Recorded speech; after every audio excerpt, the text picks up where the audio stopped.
अस्सलाम वालेकुम students, ninth class computer science की आज की इस वीडियो में हम चैप्टर नंबर 1 के इंपॉर्टेंट शॉर्ट क्वेश्चंस और लॉन्ग क्वेश्चंस के ऊपर बात करेंगे। ये आपका कंप्यूटर साइंस का नाइन्थ क्लास का सबसे पहला चैप्टर है, चैप्टर नंबर 1। बहुत इंपॉर्टेंट वीडियो होने वाली है, बहुत इंपॉर्टेंट जो है वो डिस्कशंस हैं। कुछ चीज़ें तो आपको स्ट्रेट फॉरवर्ड डेफिनेशन ज़ाहिर है जो करनी है वो समझ में आ रही होगी। तकरीबन कोई 18 स्ट्रेट फॉरवर्ड शॉर्ट क्वेश्चंस हैं, लेकिन इनके अंदर कुछ टर्म्स लिखी हुई हैं जिनको फर्दर एक्सप्लेन करना है कि एक्चुअली इनका मतलब क्या है। ये जो ब्रैकेट में लिखा हुआ है ना, इन तमाम चीज़ों को एक्सप्लेनेशन के लिए आपको वीडियो जो है वो सुननी है।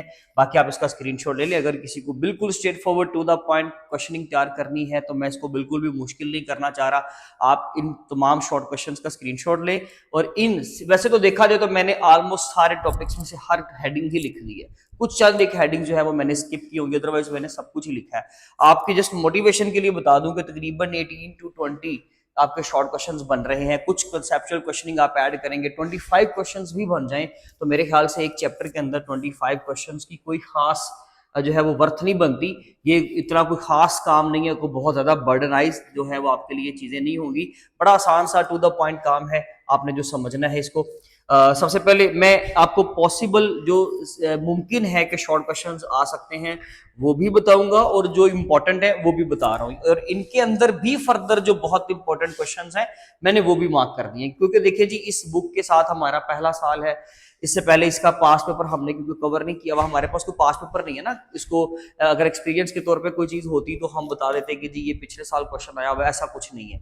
कोई बहुत सारे क्वेश्चन जो है वो नए हैं, जो टॉपिक शामिल ही नहीं थे पिछली किताबों में, तो इसलिए जो है आपको अच्छे तरीके से वीडियो को समझना है। देखें नंबर 1 पे सबसे पहला जो पेज है, पेज नंबर 2 पे एक क्वेश्चन है थ्योरी ऑफ सिस्टम्स का। जो टॉपिक स्टार्ट हो रहा है थ्योरी ऑफ सिस्टम जो है ना, वो एक ओवरऑल एक ब्रीफिंग है। जब आप एक सिस्टम के बारे में ओवरऑल बताते हो कि जिस सिस्टम के बारे में, जैसे लेट्स से आप ऑपरेटिंग सिस्टम के बारे में बताते हो, आप एक चेयर पड़ी है, आप एक चेयर के बारे में बात करते हो, आप एक मोबाइल फोन के बारे में ओवरऑल के वो किस तरह काम करता है, उसके अंदर कंपोनेंट्स कैसे होते हैं, कितने कंपोनेंट, ओवरऑल हर चीज को ब्रीफ करना है। ये थ्योरी ऑफ अ सिस्टम है, ठीक है। जब आप उसको कंप्लीटली हर चीज आप उसकी एक्सप्लेन कर रहे हो, इतनी ब्रॉडर क्वेश्चनिंग जो है वो कंप्यूटर के पेपर में नहीं आती, इसलिए ये कोई बहुत इंपॉर्टेंट सेक्शन नहीं है। इसमें एग्जांपल बहुत इंपॉर्टेंट है कि आपको क्वेश्चन आ सकता है, ये यहाँ पे मेंशन नहीं है, ये आप नोट कर लें कि कार जो है वो किस तरीके से एक सिस्टम कहलाई जा सकती है, ठीक है। कार कैसे एक सिस्टम हो सकती है आपने बताना है, क्योंकि उसके अंदर आप देखें, हम लेक्चर डिस्कस नहीं करें, हम टॉपिक डिस्कस नहीं कर सकते, हमारे पास इतना टाइम नहीं है, हमने वीडियो बहुत लेंथी नहीं करनी, इसलिए टू द पॉइंट रहना चीजों के लिए। तो देखें जी यहाँ पर आपने बताना है कि उसके कुछ कंपोनेंट्स हैं, कंपोनेंट्स के नाम लिखे हुए हैं, वो आपस में कम्युनिकेट करते हैं और एक खास ऑब्जेक्टिव को अचीव करते हैं, इसलिए गाड़ी जो है वो एक सिस्टम कहलाई जा सकती है, ठीक है, उसको कह सकते हैं सिस्टम थ्योरी। हाँ, इसमें कोई शक नहीं है, ये एक इंपॉर्टेंट शॉर्ट क्वेश्चन है जी, बहुत इंपॉर्टेंट शॉर्ट क्वेश्चन है। इस सेक्शन में से एक शॉर्ट बनना ही बनना है। सिस्टम थ्योरी आप उसको लाजमी तौर पर तैयार करें। इसके अलावा basic concepts of a system में, कॉन्सेप्ट्स में याद रखिएगा, जो जब कॉन्सेप्ट्स की बात आती है तो उसमें सबके नाम बताने हैं, यानी कि जो आपकी हेडिंग्स है ना, यहाँ पे सिस्टम के अंदर ऑब्जेक्टिव है, ऑब्जेक्टिव के अलावा कंपोनेंट्स हैं, इन्वायरमेंट है, कम्युनिकेशन है। These are the 4 concepts actually जो हम एक सिस्टम के अंदर इस्तेमाल करते हैं। आपको सिर्फ कह सकता है कि उसकी ना लिस्ट बना दे, यानी कि सिर्फ नाम लिखते, तो आपने तरतीब से नाम लिख देने हैं। तरतीब आगे पीछे भी हो जाएगी तो कोई इश्यू नहीं है, कोशिश करें कि ऑब्जेक्टिव सबसे पहले हो, बाकी कोई मसला नहीं है। नेक्स्ट, ऑब्जेक्टिव के ऊपर सवाल आ जाता है कि सिंपल एक तो पूछ लेता ना कि जी what is the objective of a system, ठीक है। Define objective of a system या इन अ सिस्टम थ्योरी। तो सिस्टम थ्योरी में ऑब्जेक्टिव का मतलब समझाएं, बताएं आप क्या जानते हैं, इस तरह से वो टेढ़ा मेढ़ा करके आपको क्वेश्चन जो है वो दे सकता है। आपने क्या करना है, सिंपल उसके ऊपर आपने ऑब्जेक्टिव की डेफिनेशन लिख देनी है जो आपकी बुक पे लिखी हुई है पेज नंबर 3 के ऊपर। Every system has a purpose और goal that it wishes to fulfil. Analysing a systems operation requires and understanding its aim. ये आपकी यहां तक उसकी डेफिनेशन है। साथ में एग्जांपल ऐड करनी है, तो फिर आप ट्रांसपोर्ट एक सेंटेंस छोड़ दें, नेक्स्ट सेंटेंस से transport system aims to transfer people, यहां से लेके एंड तक बिटवीन लोकेशंस तक आप बता दें। ये उसका जो है आपने ऑब्जेक्टिव बता दिए, ठीक है जी। तो ये आपका एक शॉर्ट क्वेश्चन कवर होगा ऑब्जेक्टिव। जब वो पूछ सकता है क्वेश्चन आपसे कि ये इंपॉर्टेंट क्यों है, ऑब्जेक्टिव हमें पता होना क्यों जरूरी है। देखिए अगर आपको ऑब्जेक्टिव नहीं ना पता आपको एम नहीं पता, आपको पर्पस नहीं पता किसी सिस्टम को इस्तेमाल करने का, तो आप उसके कंपोनेंट्स को डिस्कस नहीं कर सकते। आप उसके तमाम जो डिटेल्ड सारा आप उसका स्ट्रक्चर है ना, वो आप एक्सप्लेन नहीं कर सकते, आप उसको डिस्कस ही नहीं करोगे, आपको समझ ही नहीं है कि कौन कौन से कंपोनेंट्स होंगे इसके अंदर। इसकी एक्चुअली जब उसका काम नहीं पता आपको, तो उसके जो फंक्शनिंग करने वाले टूल्स हैं आप उसके बारे में भी श्योर नहीं होते, इसलिए ये आपको सवाल आ सकता है, ये कंसेप्चुअल क्वेश्चन अगर आएगा तो, क्योंकि एग्जाम में इसकी खास परसेंटेज है, इस तरह के सवाल आने हैं आपको। आपने ये नहीं कहना कि जी ये तो आउट ऑफ द बुक आ गए सवाल, तो बुक से बाहर सवाल नहीं आता, जस्ट एक कंसेप्चुअल आपको टर्म या कोई क्वेश्चन को इस तरह से ब्रीफिंग करने को कही जा सकती है, तो वो वाई इंपॉर्टेंट ये आपको पता होना चाहिए। इसके अलावा पेज नंबर 4 पे एक सवाल है कंपोनेंट्स का, वो मैंने लिखा भी है। कंपोनेंट की सिंपल डेफिनेशन के ज्यादा चांस होंगे, कोशिश करें डायग्राम को तैयार करें, डायग्राम आपको बनानी आनी चाहिए, ये वाली कंपोनेंट्स ऑफ कंप्यूटर सिस्टम, तो ये आप बना दें। अगर आपको इवन ऑब्जेक्टिव पे भी आता है, कंप्यूटर सिस्टम के ऑब्जेक्टिव पूछ लेता है, तो आप डेफिनेशन के साथ ही डायग्राम बना सकते हो। कंपल्सरी नहीं है, आप एक चीज याद रखिएगा, परेशान नहीं होना, कंपल्सरी नहीं है, बट अगर बना दे तो अच्छी बात है। हाँ, यहाँ पे क्वेश्चन आ सकता है कि understanding the role of each component, ये क्यों जरूरी है, यानी कि हर एक कंपोनेंट का रोल समझना क्यों जरूरी है। देखें जी, अगर आप हर एक कंपोनेंट का रोल नहीं समझोगे कि उसका काम क्या है, तो ऑब्वियसली फिर आप कंपोनेंट्स की कम्युनिकेशन कैसे डिस्कस करोगे, अगर आपको सारे कंपोनेंट्स के काम का ही नहीं पता। अगर मुझे ये नहीं पता कि इसके अंदर हिस्से कितने हैं, तो फिर मैं कैसे बात कर सकता हूँ इसके कंपोनेंट्स की कम्युनिकेशन के ऊपर कि जी यहाँ से इंक पहले इस जगह पर गई, फिर यहाँ से हमने बोर्ड पे निकाली और यहाँ तक इस तरह से पहुंची, तो वो मैं फ्लो डिस्कस नहीं कर सकता। मैं गाड़ी का फ्लो डिस्कस नहीं कर सकता कि गाड़ी ट्रांसपोर्ट कैसे होती है, अगर मुझे लेट से इंजन का ही नहीं पता कि इंजन का काम क्या है। बात समझ रहे हैं? तो मुझे कंपोनेंट्स कोशिश करनी है कि हम हर एक कंपोनेंट का हमें रोल पता हो, जो इंपॉर्टेंट कंपोनेंट्स हैं आपके किसी भी सिस्टम के अंदर, उनका रोल आपको पता होना चाहिए। और हमें खास करके वो कोई पर्टिकुलरली एग्जांपल भी दे सकते हैं, आपको कह सकता है कि गाड़ी के अंदर बताएं जी उसके कंपोनेंट्स का क्या क्या रोल हो सकता है, कोई मेजर कंपोनेंट्स के नाम बता दें, उनका रोल समझना क्यों जरूरी है। तो इस तरह के सवाल कंसेप्चुअल आ सकता है, otherwise simple straight forward question का चांस ज्यादा होगा। कंपोनेंट्स बताएं क्या होता है, तो ये आपने सिंपल तैयार करना है। इन्वायरमेंट का सेक्शन बहुत इंपॉर्टेंट है, मैं समझता हूँ ये दोनों ही इंपॉर्टेंट है, मैंने एक पे लिखा था लेकिन आप दोनों को कंसिडर करें। इन्वायरमेंट आपको एक तो पता ना चाहिए कि एक्सटर्नल और इंटरनल इन्वायरमेंट में फर्क क्या है। देखिए, एक सिस्टम के जो बॉडी के अंदर आ रहा है सारी चीजें, जैसे गाड़ी है तो गाड़ी के अंदर इंजन है, ठीक है जी, गाड़ी के अंदर जो है उसकी सारी चीजें, जो भी उसके कंपोनेंट्स है सारे, वो आपको पता होना चाहिए। और एक्सटर्नली उसको कौन डील करता है? ड्राइवर, सिंपल, एक ह्यूमन बीइंग जो है वो उसको कंट्रोल करता है, मैनेज करता है। अगर हम एक कंप्यूटर सिस्टम की बात करें तो कंप्यूटर के अंदर का जो सारा स्ट्रक्चर है, जो उसके कंपोनेंट्स है, रैम है, रोम है, हार्ड डिस्क है, मदरबोर्ड है, उसमें सीपीयू है, उसमें हर चीज, उसके सारे कंपोनेंट्स है, ये आपका इंटरनल स्ट्रक्चर बनाते हैं।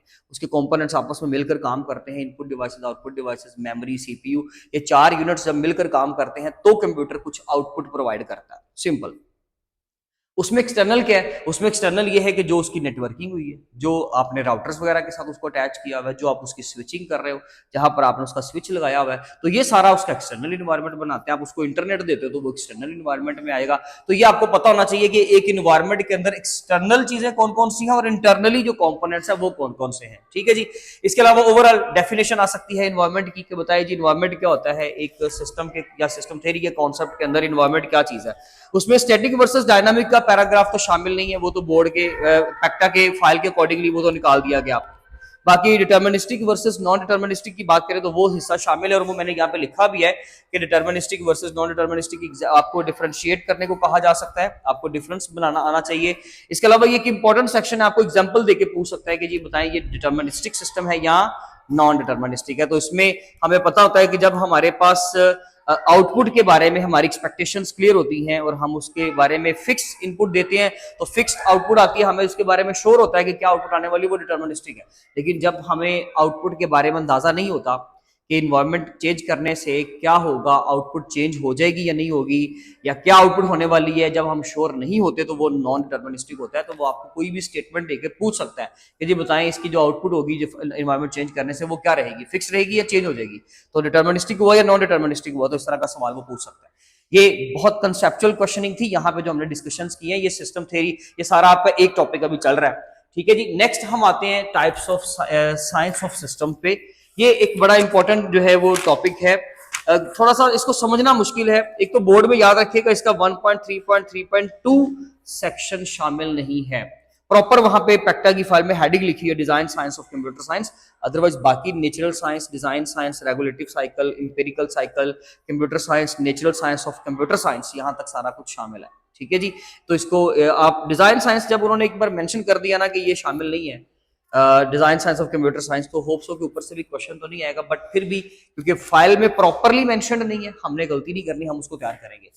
सवाल आ सकता है कि types of science of system क्या होता है। ये देखें, असल में ये टर्म है types of science of system, यानी कि सिस्टम्स की जो साइंस है, सिस्टम साइंस भी आ सकता है ना, आपको पोस्ट ऑफिस देके वो कह सकता है सिस्टम साइंस की टाइप्स के बारे में बताएं।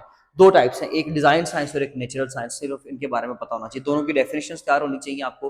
नेचुरल साइंस क्या होता है, नेचुरल साइंस किस चीज के ऊपर फोकस करती है, और डिजाइन साइंस किसी भी सिस्टम के कौन से फैक्टर्स, कौन सी चीजों के ऊपर फोकस करती है, हमें ये पता होना चाहिए, हमें दोनों की डेफिनेशंस आनी चाहिए, ये याद रखिएगा। असल में अब इसके अंदर फर्दर दो क्वेश्चन है, ठीक है जी, तो ये याद रखिएगा। नेक्स्ट, इंपेरिकल साइकिल के स्टेप्स के नाम बता दें। आपने इंपेरिकल साइकिल के स्टेप्स तरतीब से लिखने हैं, ऑब्जर्वेशन से स्टार्ट करेंगे, question, hypothesis, experiment, analysis and conclusion. अगर रेगुलेटिव साइकिल की बात करें तो प्रॉब्लम एंड इन्वेस्टिगेशन या आइडेंटिफिकेशन पहले, फिर solution design, solution implementation and solution evaluation. Steps के नाम, इनके ऊपर डिटेल कभी भी नहीं आएगी, ठीक है। कोशिश करें कि जिस तरह उन्होंने बनाया हुआ है थोड़ा सा ड्राइंग दे दे, आप वहां पे ड्रॉ कर दे तो ज्यादा अच्छी बात है, अदरवाइज बिल्कुल स्ट्रेट फॉरवर्ड डेफिनेशन है दोनों की, और साथ में ये दोनों के आपने स्टेप्स के नाम तैयार कर लेने, अदरवाइज यहां से कोई इस तरह का क्रिटिकल सवाल नहीं है। एक क्वेश्चन है कि how it helps the scientist, यानी कि किसी भी चीज की डिसीजन मेकिंग में इंपेरिकल साइकिल उसको कैसे मदद देता है। ये इवन कुछ चीजें इसके हवाले से यहाँ पे लिखी भी हुई है। अगर आप पेज नंबर 11 का कंटेंट पढ़ें तो उसमें it's nature is descriptive, meaning that the scientist seeks to understand and describe natural phenomena. To achieve this, natural scientists follow the empirical cycle of natural science. जब हम किसी चीज के डिस्क्रिप्टिव एस्पेक्ट्स के ऊपर बात करते हैं ना, तब हम लोगों ने खास करके नेचुरल साइंस, यानी कि हम empirical cycle of natural sciences को इस्तेमाल करेंगे, इसके स्टेप्स को इस्तेमाल करेंगे। मिसाल के तौर पे हम जैसे कि एक चीज के बारे में जस्ट उसके नेचर के स्पेक्स पढ़ना चाहते हैं कि एक चीज के अंदर कौन कौन से कंपोनेंट्स हैं, उसका काम क्या है, एफिशिएंसी क्या है, कैसे काम करते हैं, ये सारी चीजें।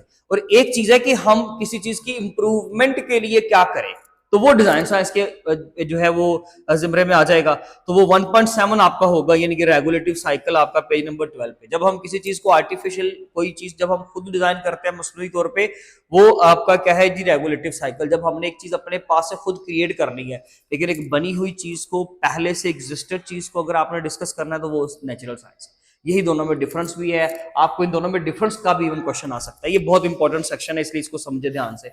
नेक्स्ट है जी, difference between natural and design science, मैंने इवन मेंशन भी कर दिया, ठीक है। Natural science of computer science क्या होता है, सिंपल डेफिनेशन, ये किस चीज के ऊपर फोकस करती है, तो ये हम किसी भी चीज के नेचर के एस्पेक्ट्स, जो चीज वो एग्जिस्ट कर रही है, वो उसके कंपोनेंट्स, ये सारी चीज जो हमने अभी बातें की, यहां तक आपके सेकंड टॉपिक की क्वेश्चनिंग है। क्या 5 शॉर्ट क्वेश्चन बने, डिफरेंस डालने, कुछ कॉन्सेप्चुअल क्वेश्चन डालने, भाई ये 8, 9, 10 भी हो जाए तो क्या औकात है, 10 क्वेश्चन की कुछ भी नहीं। और ये आपका चैप्टर नंबर 1 इंपॉर्टेंट है। जब आप शॉर्ट तैयार करोगे ना, आपके ऑब्वियसली लॉन्ग क्वेश्चन तैयार हो जाने हैं, इस चीज को जरा समझिएगा, इसको परेशान नहीं होना। चैप्टर नंबर 1 को बड़े ध्यान से टाइम देना और बड़े अच्छे तरीके से। अब जरा यहाँ पे देखें, अब आपने कहना है कि जी यहाँ पर क्या हो गया हमारे साथ। देखिए, मैंने असल में तो यहाँ पे 7 to 8, 3, 3, 6 और 7 शॉर्ट क्वेश्चंस नजर आ रहे हैं, लेकिन ये 7 नहीं, ये बहुत ज्यादा है। मैं आपको साफ बात बता दूं, अगर कोई बच्चा चाहता है जी बहुत टू द पॉइंट रहना है, पासिंग मार्क्स लेने, तो भाई वो स्क्रीनशॉट ले, जो टर्म्स लिखी हुई है उनको तैयार करके, खास करके इंपॉर्टेंट वाले एलिमेंट्स तैयार कर ले, वीडियो को कंप्लीट मत देखे, मुझे किसी का टाइम वेस्ट नहीं करना। लेकिन मैं आपको एक बात बता दूं, इसके अंदर बहुत ज्यादा क्वेश्चनिंग है। जब आप इसको लॉन्ग के तौर पर तैयार करोगे तो शॉर्ट अल्टीमेटली तैयार हो जाने, इसमें कोई परेशानी वाली बात नहीं है। सबसे पहला क्वेश्चन वॉन न्यूमन के बारे में सवाल किया जा सकता है कि उसने ये मॉडल कब दिया, उसने वॉन न्यूमन आर्किटेक्चर कब दिया, तो वो इसके बारे में तो एक एमसीक्यू भी बना हुआ है ना, 1940s, 50s, 60s, 1940s में उसने जो है वो ये वाला हमें आर्किटेक्चर प्रोवाइड किया था। इसके अलावा एक हार्वर्ड आर्किटेक्चर होता है जो 1940 में दिया गया था। दोनों का जो है वो डेफिनेटली दोनों की स्टेटमेंट्स जो है वो दोनों की डिफरेंट थी, दोनों का आइडिया डिफरेंट था। वॉन न्यूमन आर्किटेक्चर के बारे में ओवरऑल क्वेश्चन आ सकता है। सिंपल आर्किटेक्चर क्या होता है, इसके बारे में सवाल किया जा सकता है। व्हाट इज एन आर्किटेक्चर, आप अपनी की बुक में एक्सप्लोर करें, अगर आपको नहीं मिलता तो आप लाजमी तौर पे अपने टीचर से ये चीज क्लियर करवाएं। मैं भी जो है इसके आंसर जो है वो प्रोवाइड कर दूंगा, या मे बी के फाइल के अंदर मेंशन हो, अदरवाइज नहीं तो आपको अगर किसी को कोई क्वेश्चन हो यहाँ पे, तो वो लाजमी तौर पर मेंशन कर ले कमेंट में, इसकी डेफिनेशन आपको मिल जाएगी जिस चीज की भी चाहिए हो इवन। इसके अलावा इट्स कॉम्पोनेंट्स, आर्किटेक्चर प्लस इसके कंपोनेंट्स आपने बताने हैं। तो आर्किटेक्चर और उसके कंपोनेंट्स में क्या है जी, कंपोनेंट्स में चार इंपॉर्टेंट कंपोनेंट्स है आपके, मेमोरी, सीपीयू, इनपुट डिवाइसेस और आउटपुट डिवाइसेस। अगर शॉर्ट आता है तो जस्ट चारों के नाम लिखने हैं। हाँ, सीपीयू में तो सीपीयू इटसेल्फ उसके दो हिस्से होते हैं, एलयू सीयू। मेमोरी में रैम आ गया, हार्ड डिस्क आ गई। और जब आप इनपुट डिवाइसेस की बात करोगे कीबोर्ड माउस लिख दीजिएगा, जब आप आउटपुट डिवाइस की बात करोगे प्रिंटर लिख दीजिएगा, मॉनिटर लिख दीजिएगा। तो ये दो दो टर्म्स लिखने में मेरे ख्याल से कोई नुकसान नहीं होगा हमारा, ठीक है जी। पेज नंबर 16 भी कवर हो गया हमारा। अब यहाँ से जो क्वेश्चन आ सकता है वो किसी भी चीज के बारे में, सीपीयू के बारे में पूछ सकता है। कंट्रोल यूनिट क्या है, तो इसके अंदर बहुत ज्यादा क्वेश्चनिंग है। कंट्रोल यूनिट क्या है, एएलयू क्या है, सीपीयू कवर हो जाएगा। सीपीयू की वर्किंग पूछी जा सकती है, what is the function of CPU, CPU का एक्चुअली काम क्या होता है। तो अगर आपने ये सारा सेक्शन पेज नंबर 16 वाला सीपीयू वाला तैयार किया होगा तो इंशाल्लाह आप उसका जवाब दोगे। मेमोरी के बारे में सिंपल सवाल आने के बहुत कम चांस होंगे।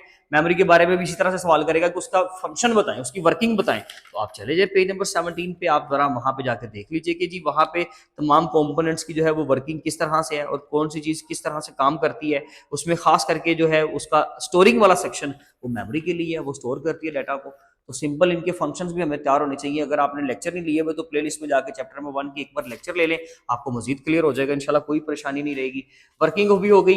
इसके अलावा सिस्टम बस and its types page number 16 पर सवाल है आउटपुट डिवाइसेस की हेडिंग से नीचे।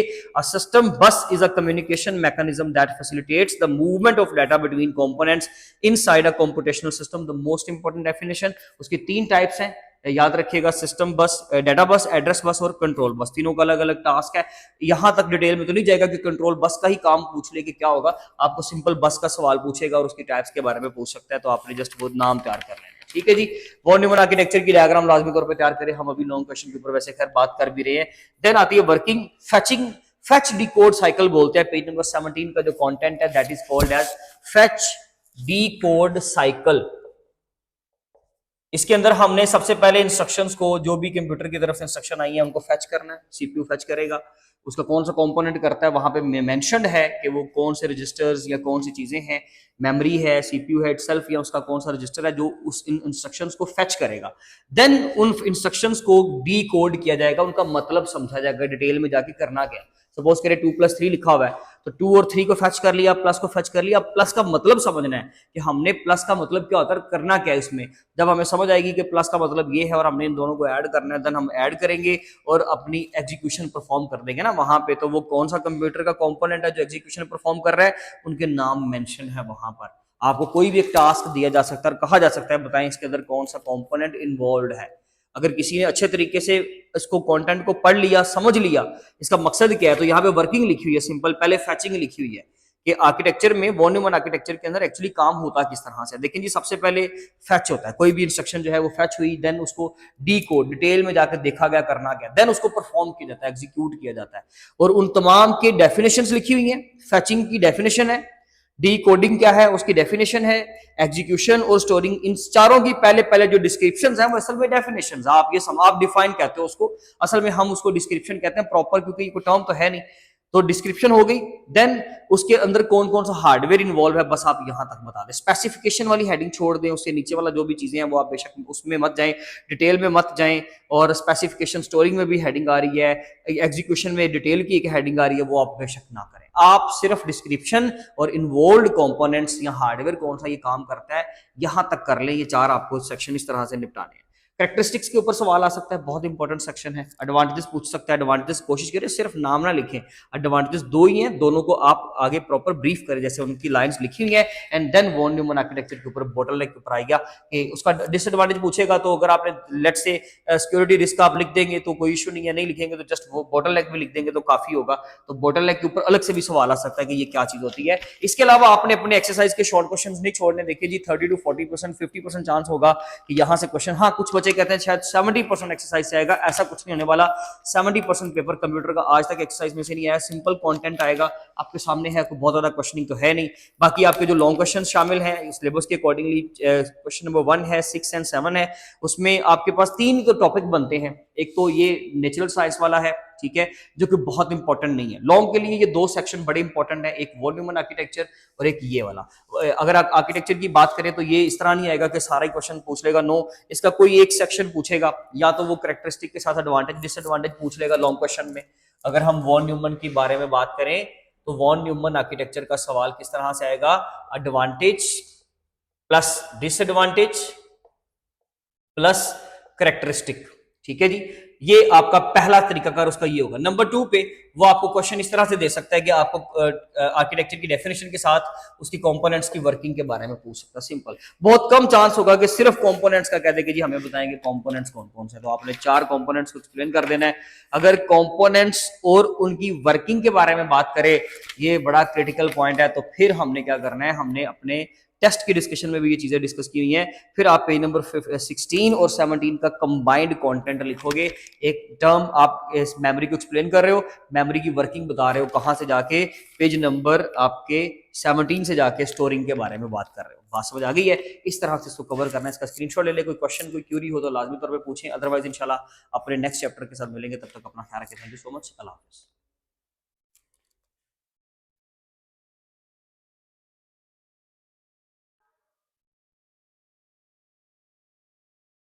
सबसे इंपॉर्टेंट बात यह कि एक बहुत ज्यादा तादाद में क्वेश्चंस इसलिए भी नहीं है, जो अभी भी इसमें अगर देखा जाए तो कंसेप्चुअल क्वेश्चनिंग कम बार लगाया जा सकता है, इसमें बहुत सारे क्वेश्चंस क्रिएट किए जा सकते हैं, लेकिन बहुत स्पेसिफिक रहिएगा। मैं लास्ट में यही कहूंगा कि जो कंसेप्चुअल क्वेश्चनिंग की है उनको उनके ऊपर लाजमी तौर पर काम करें। बाकी आप इस सेक्शन पर थोड़ी सी आपको मेहनत करनी पड़ेगी। बाकी स्ट्रेट फॉरवर्ड डेफिनेशन तैयार करें, कोई इशू नहीं है। जो बिल्कुल सिंपल लिखी हुई आप तैयार करें, ठीक है जी। क्योंकि एक मैं आपको सबसे इंपॉर्टेंट बात बता दूं कि एक एमसीक्यू आना है इस चैप्टर से, एक शॉर्ट यानी कि 2 नंबर हो गए, और एक 8 नंबर का लॉन्ग आना है। टोटल 11 मार्क्स का पेपर आपका इस चैप्टर से कवर हो रहा है। डेफिनेटली ये बहुत इंपॉर्टेंट है। चैप्टर 17 मार्क्स का बचा तो वैसे इसमें जो है वो 50 नंबर के पेपर में पास हो जाता है, तो 11 नंबर का जो आपका पेपर है वो एक ही चैप्टर से आ रहा है। तो जब आपने लॉन्ग क्वेश्चन तैयार करने हैं भाई, ऑब्वियसली आपका जो है वो शॉर्ट सेक्शन तो सारा तैयार हो गया। और अगर आप शॉर्ट कर लेते हो तो आपका अल्टीमेटली लॉन्ग क्वेश्चन तैयार हो गया। तो इसको इस तरीके से ट्रीट करें। इसका स्क्रीनशॉट ले लें। अगर कोई सवाल पूछना हो तो लाजमी तौर पे पूछें, अदरवाइज इंशाल्लाह नेक्स्ट वीडियो में मिलेंगे। अपना ख्याल रखें। Thank you so much. अल्लाह हाफिज़।